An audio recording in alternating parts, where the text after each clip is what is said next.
So for 8.4 rational exponents, all that word again rational means is we have fractions with these. So let's first go over the order of operations. We have parentheses, exponents, and then multiplication and division, and we do these in order as they occur from left to right, and then addition and subtraction. When you're dealing with exponents, we always go one less than what the order of operation says. Let me explain what I mean with that. So for example 1, this is a case where you have a number, in this case 36 to the 1/4 power, and we are squaring that. So what we have here is an example of we have an exponent that we're raising to another exponent. So what do we want to do with that? We go 1 over and we want to multiply those exponents together. So what we have with this is, for the exponents, is 1/4 times 2. That 2 is understood to be over 1 because it's a whole number. I multiply them, and that numerator times numerator, denominator times denominator, which leaves me with 2 over 4. I reduce that and get 1/2. So that is 36 to the 1/2 power. Now, recall that whenever you have anything to the 1/2 power, that's the same thing as saying that is the square root of 36. So your answer for this question is 6. So let's look at this again.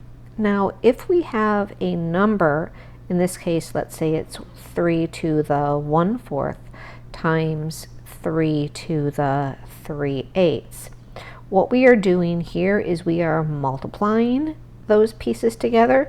So I come up here into my order of operations, and when I am multiplying something, what that really means is I am adding those exponents. So let's come down here and do that. So that gives me 1/4 plus 3/8. I do need to find a common denominator for that.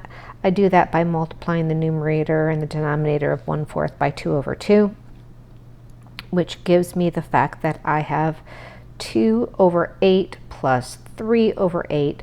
When I'm adding and subtracting fractions, I add the numerators together and leave the denominator alone. So I am left with 5/8. So the answer for this is 3 raised to the 5/8 power. Now, it's really important when you're doing this and you're working with those exponents, remember, and this is really a key piece, do not change the base. And in this case, the base for both of them is 3. Now, if that was a different base, meaning the base wasn't exactly the same, in this case, I know it's exactly the same. They are both 3. But if that base was not exactly the same, then you cannot do anything with the exponents. So let's look at another example. Let's say I had 49 to the 0 power plus 49 to the 1/2 power, and then 16 to the negative 1/2 power. Now, notice with this question, both of my bases are the same here, 49 and 49. However, if I look up at the order of exponents, I'll see there's nothing to the right of addition, so there's nothing to do with them. I have to solve these on their own. So what that leaves me is anything to the 0 power is always understood to be 1, and anything to a 1/2 power, that's understood to mean the square root of 49. So I know that is just 1 plus 7, because the square root of 49 is 7. Now, over here my base is different, which is 16, but it doesn't concern me because of the fact that, again, there's nothing to be done with the exponent.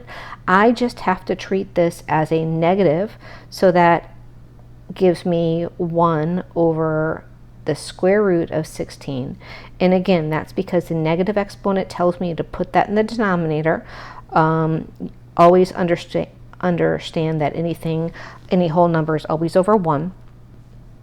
And the 1/2 we just said is the square root. So that's 1 over the square root of 16, which is the same thing as saying plus 1 over 4. Now I just add those together.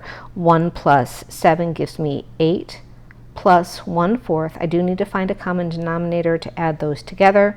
And with that, I multiply 8 times 4 in the numerator and 4 in the denominator. Again, that 8 is understood to be over 1.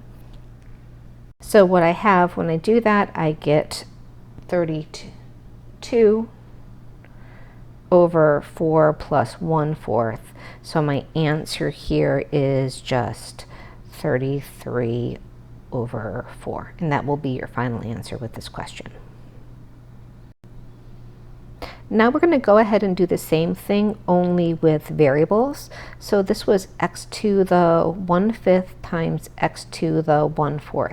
And just a special note with this, if for any reason this was a y, there'd be nothing you could do with that problem. You have to leave it.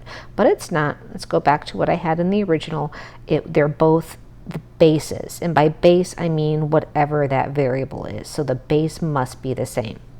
So as I'm looking at this, I see that I have a multiplication question. So multiplication means I come over to where I have the multiplication piece and just go 1 over. So that tells me I have to add the exponents.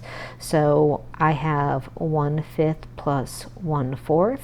I find a common denominator by multiplying both of the top and the bottom by the other denominator, and now I am left with 4 over 20 plus 5 over 20, or 9 over 20. So your answer for this question is going to be x to the 9 over 20th power, and that will be your final answer. Now, as with addition and subtraction of fractions, it is something you do have to work on, something we're going to see a lot of. All right, so the next question that I have in this group is a division question. So it's, let's say I have y to the 1/5, and that's being divided by y to the 4/5. So we're going to go back and look at our order of operations with this. This is telling us we are dividing, in this case, two fractions. So what I have to do here is I have to subtract those exponents. So for this case, I have 1/5 minus 4/5. It must be done in this order. It must be the numerator subtracted from the denominator. So with this case, that order gives me the numerators, 1 minus 4, which leaves me with a -3 over 5. Now, this does change things a little bit, because now I'm saying this is y to the -3 over 5. I cannot leave it as a negative exponent, so I write that as 1 over y to the 3/5. So we're getting closer to the end. We have 2 more examples. We have one where I have t to the 3/7 being raised to the 5/8 power. And when I do this, I am raising one exponent to another exponent. So by the order of operations here, I'm using the exponent rule. So in this case, what I have to do is I have to multiply those two together. All right, so multiplication is a little bit easier than addition and subtraction. So this is nice. It's just 3/7 times 5/8. I multiply numerator times numerator, 3 times 5 to get 15, 7 times 5 denominator times denominator to get 56. So that leaves me with t to the 15 over 36 power. All right, so the last example is a combination of 2 pieces, what I have here.